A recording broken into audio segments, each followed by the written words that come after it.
যারা মসজিদ ইমামতি করেন তারা খুব কম পয়সায়, মিনিমাম পয়সায় প্রতি শুক্রবার বক্তব্য রাখেন, সামাজিক সমাজ উন্নয়নমূলক কাজ এ অংশগ্রহণ করেন।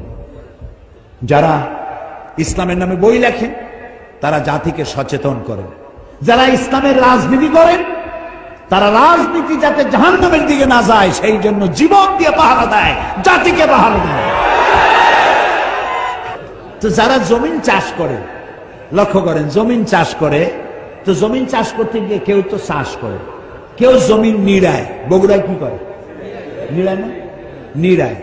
কেউ ওষুধ ছিটায়, কেউ সার দেয়, কেউ গরু বাছুর থেকে ফসল বাঁচায়, ফসল কাটলে কেউ কেটে গাড়িতে উঠে বাড়ি নিয়ে যায়। তাহলে যে চাষ করছিল সেই কি দাবি করবে যে সমস্ত ফসলের ক্রেডিট আমার?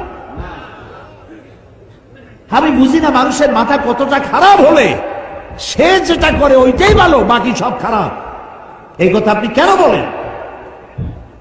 এই ছোট লোকী আচরণ বন্ধ করুন। এই সুপিরিয়রিটি কমপ্লেক্স মাথা থেকে নামায় দেন।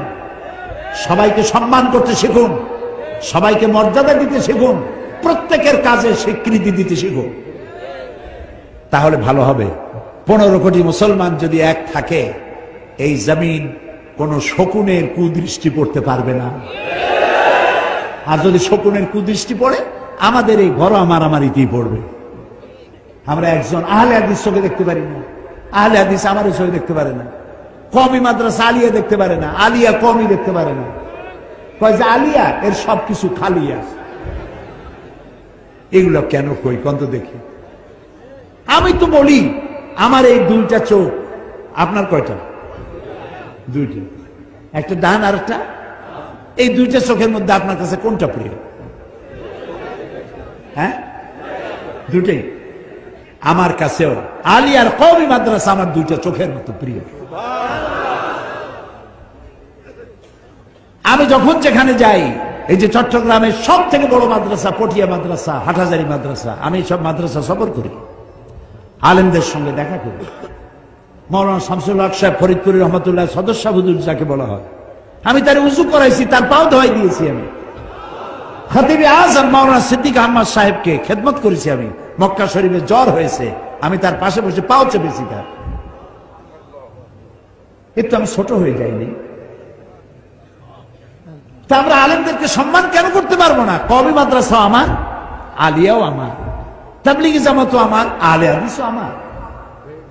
আমরা সবাই এক হতে পারি না কেন? আমরা যদি এক হই তাহলে শত্রুরা আমাদেরকে ছোট চোখে আর দেখতে পারবে না, হয়ে যায়। আর একটা প্রশ্ন এসেছে আমার কাছে যে যুদ্ধ অপরাধী নাকি আমাকেও বলা হচ্ছে।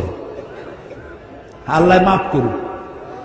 1974 সনের আগ পর্যন্ত 1974 সনের আগ পর্যন্ত বাংলাদেশের কোন রাজনৈতিক দলের আমি কোন নেতা কর্মী ছিলাম না।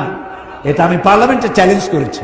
কেউ প্রমাণ করতে পারলে স্বেচ্ছায় সজ্ঞানে সংসদ সদস্য পদ থেকে পদত্যাগ করব, পার্লামেন্টে চ্যালেঞ্জ করেছি। পার্লামেন্টে এখনো সেটা রেকর্ড হয়ে আছে। এই চ্যালেঞ্জের মোকাবেলা কেউ করতে পারে না। আমার এলাকায় পিরোজপুরের মুক্তিযোদ্ধারা আমার ব্যাপারে তারা তাদের ধারণা কি, তারা কি বলেছে, তারা কারা কারা আমার সাথে নির্বাচন করেছেন, তারাই বই লিখেছেন। বইটা হলো এই, আমার ব্যাপারে পিরোজপুরের মুক্তিযোদ্ধারা কি বলে। বইয়ের নাম একটি গোয়েবলসি ও মিথ্যাচার ও সাইদি প্রসঙ্গ, প্রেক্ষিত মুক্তিযুদ্ধ 1971, মুক্তিযোদ্ধার লেখা। এই বইটি ওখানে পাওয়া যাবে মাত্র 20 টাকা দাম, খরচ, প্রিন্টিং চার্জ তারা রেখেছে। আপনারা যাওয়ার সময় এই বইটা সমস্ত শিক্ষিত লোক এক এক কপি সাথে করে নিয়ে যাবেন। অনেক প্রশ্নের জবাব পাবেন, ভুল ভাঙবে। আল্লাহ তাআলা আমাদের গোটা জাতিকে ঐক্যবদ্ধভাবে বেঁচে থাকা এবং ঐক্যবদ্ধভাবে এই দেশকে গড়ার তৌফিক আল্লাহ তাআলা দান করুন।